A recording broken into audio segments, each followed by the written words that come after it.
ESPN senior writer Chris Lowe joins us. Sikkim 365 Radio, 365 Sports. Wanting college football to be strong nationally. Greg Sankey, in an article Chris was able to release on Tuesday. Chris, thanks for your time. Doesn't he seem to be the guy everyone thinks is the angry or mean person? And this seems like, at least in these quotes, that he understands the value of everybody involved? Yeah, I think that's probably been the narrative, around the country, especially since the SEC's dominated the playoff for so long.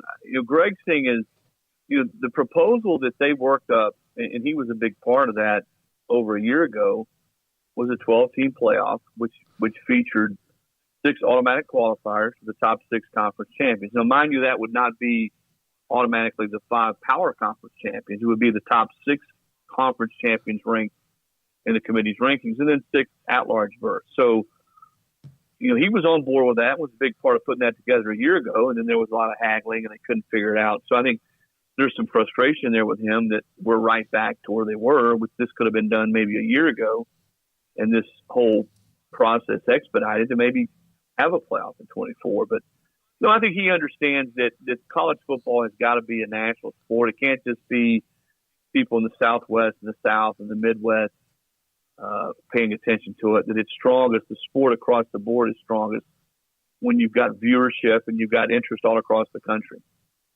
Chris, it was kind of a weird, from outside perspective of Greg Sankey, there was this, you look at the guy and here he is on the playoff committee, like you mentioned. This is partly and largely his brainchild with the other guys on the committee. And then during that time, he gets Texas and Oklahoma out of the Big 12. So nobody really could see what his overall plan was. But was his position of no matter who comes into the league, I still want this playoff all along? Oh, yeah. They started talking about this in 2000. In fact, I think there's an anecdote there in my story where former Florida coach and Tennessee athletic director Doug Dickey approached him at the Gator Bowl Hall of Fame in 2000 about this. And he said he was already thinking then that the right number was 12 because clearly the playoff was going to expand at some point. It was just a matter of was it going to go to 6, go to 8. And I think Greg always felt like 12 was the right number because you could involve more people.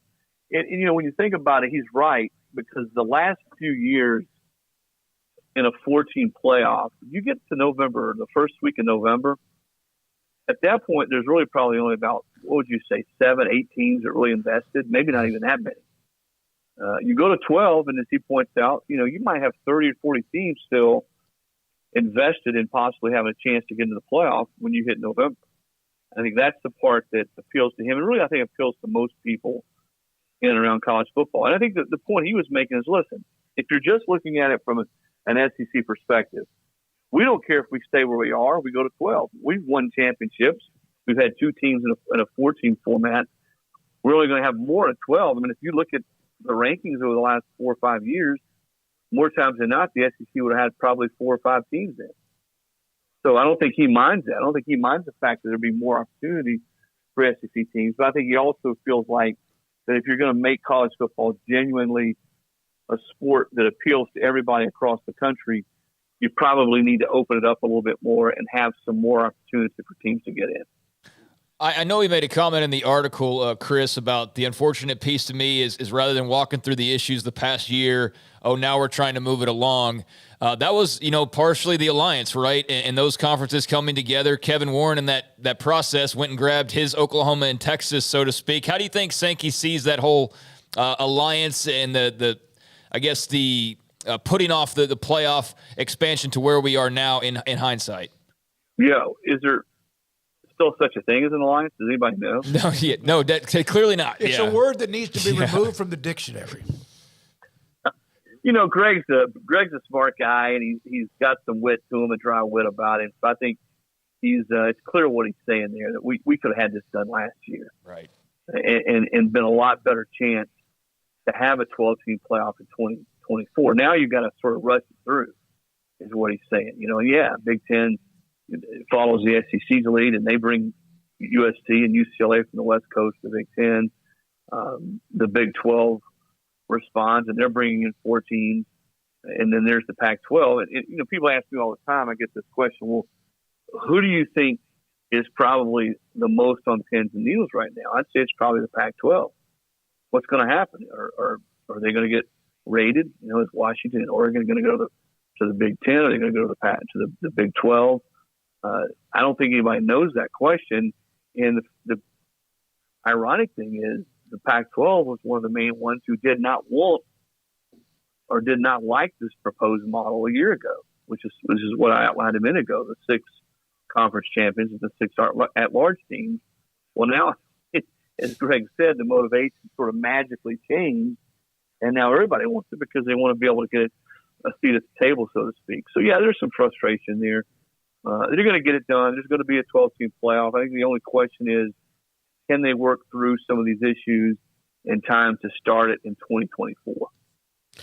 Why does he throw out some of the stuff like an SEC-only playoff? Is that to kind of move the needle in the direction he actually wants it to go? Like when he said, we could have an SEC-only playoff. Yeah, I think that's part of it. And I think he's also saying, listen, we were willing to compromise, 15 months ago. We were more than willing to compromise. We were on board with the 6 automatic qualifiers for the 6 highest-rated conference champions, okay, and 6 at-large teams. And all of a sudden, well, that wasn't good enough for everybody, or people were opposed to it, the 3 conferences that you just mentioned.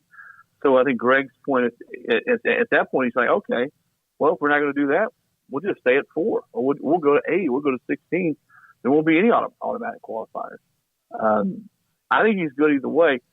But he's also, I think, he's cognizant of the fact, and he mentioned this too when we sat on and talked a few days ago, is that in these conferences where you've got 2, 3, 4 teams vying for the championship, whether it's the AAC, whether it's the Pac-12, whether it's the Big 12, what have you, that you're going to have 3 or 4 teams more invested with a chance to make it, play their way into the playoff. And that's good for college football.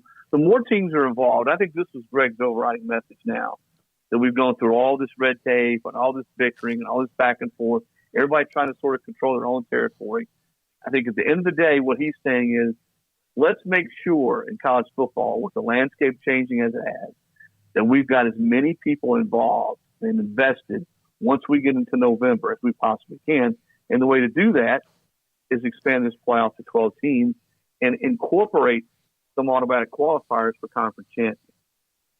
Yeah, that's a great point. We're talking to Chris Lowe from ESPN.com. Craig? Well, if you have more people invested, then you're probably the conference that's going to have 3 or 4 teams in the mix when all these people are invested, then you're going to benefit in the long run anyways, right?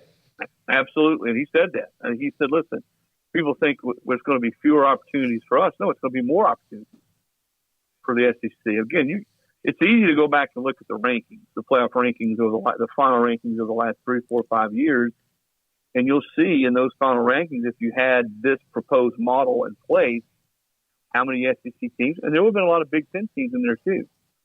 So he understands that widening or broadening the playoffs, you're going to get more SEC teams in there. I think he says, listen, in the last 5 years, you had 2 SEC teams in a 4-team format. So if everyone's going to sort of buck this proposal or say we don't want to do this, then hey, we're fine staying at 4. It's worked for us. So why would we want to change? But I think everybody that loves college football, everybody that has had had a seat at the table or has some involvement in it, wants to see the sport continue to thrive. And he's right.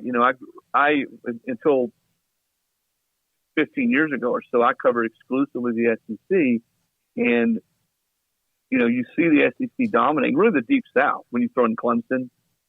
Florida State won an SEC title an NCAA title in 2013, and you see the rest of the country. You look around and you're like, it's sort of become a regionalized sport.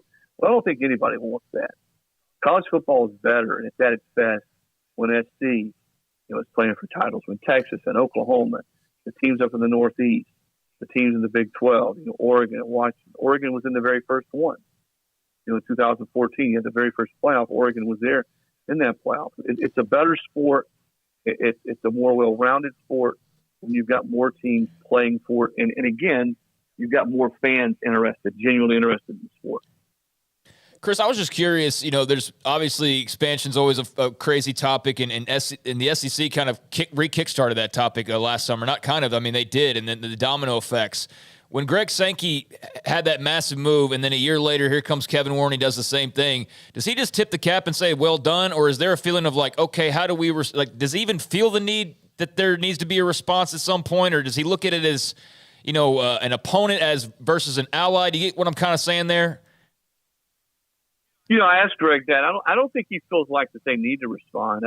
The SEC, I don't believe is going to expand just to expand now, right, just because the Big Ten and what Kevin and the Big Ten did.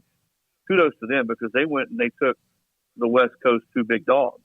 I mean, they got the entire LA market in the Big Ten. I mean, that's a big deal. Mm-hmm. But I don't think the SEC is going to jump out and start trying to bring in teams just to sort of respond to that. I know there's a feeling out there. You hear, will they go after Florida State? Right. That's sort of a geographical fit. Would they go after Clemson, North Carolina?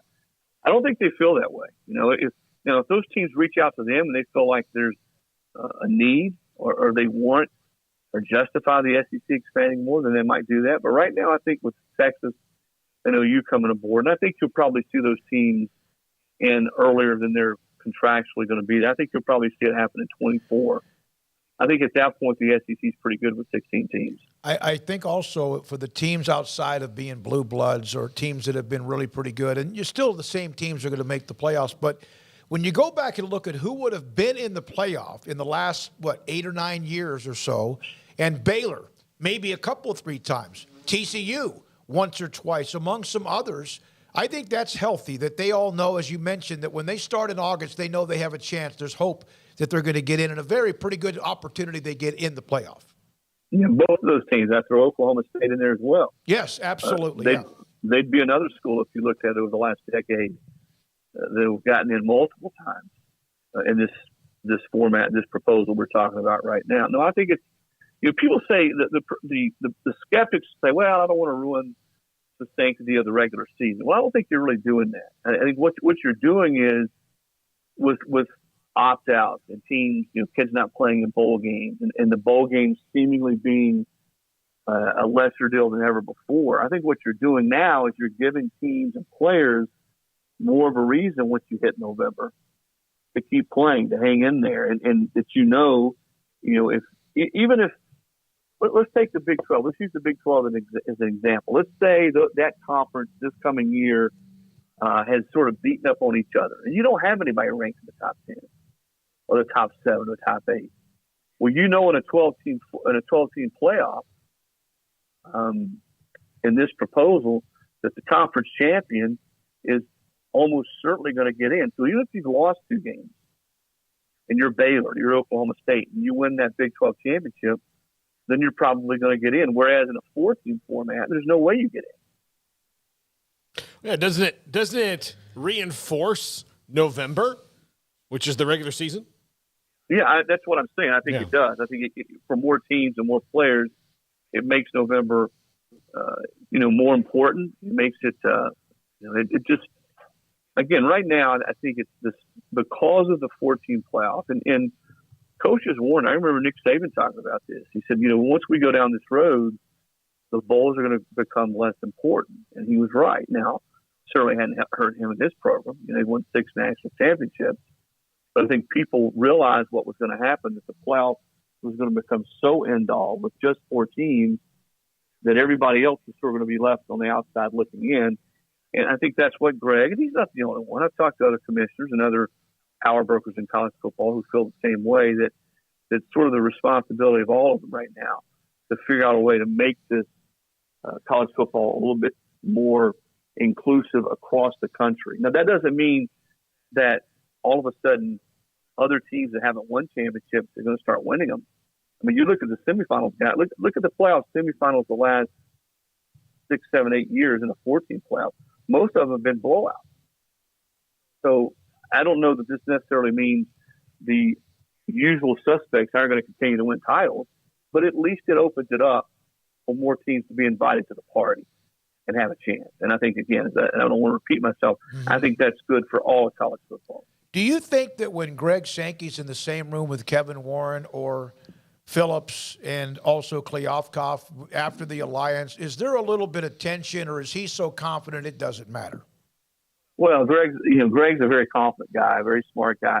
And I think those guys are all, for the most part, pros when they're in that room. I think they do their best to put aside.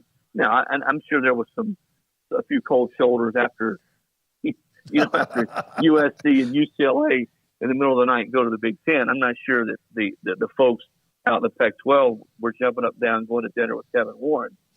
And I'm sure it was the same way Bob Bowlesby when Texas and Oklahoma went to the SEC. And it is a business. And that's what it is. And I think anybody who says it's not probably has their head in the sand. But I think most of those guys, in my dealings with them, they get frustrated. They feel like that sometimes everyone's not laying all their cards on the table, which I don't know that you probably should if you're legitimately in a business. But when they sit down to try to sort of work this playoff out and do it to where everybody's got a legitimate chance and it works for everybody around the country. And I think what Sankey has said and what they proposed last year, which was actually 15 months ago, proves this point that they're trying to do it. Everybody give a little bit, everybody take a little bit, make some compromises, and meet somewhere in the middle, which, again, I think if you look at this proposal, that's what Sankey, and not only Sankey, but a lot of people who helped put this thing together did. Chris, one final thing. What are your thoughts? How much did you know Brett Yormark before he was named Big 12 commissioner? Your thoughts about maybe just anything you may have learned about him and the job of obviously early, the job he has in front of him? Well, that he's not going to sit on his hands. He's going to be aggressive. And, they're not just going to sit there and let people come in there and pick teams off. They're going to sort of go on the offensive, which he said.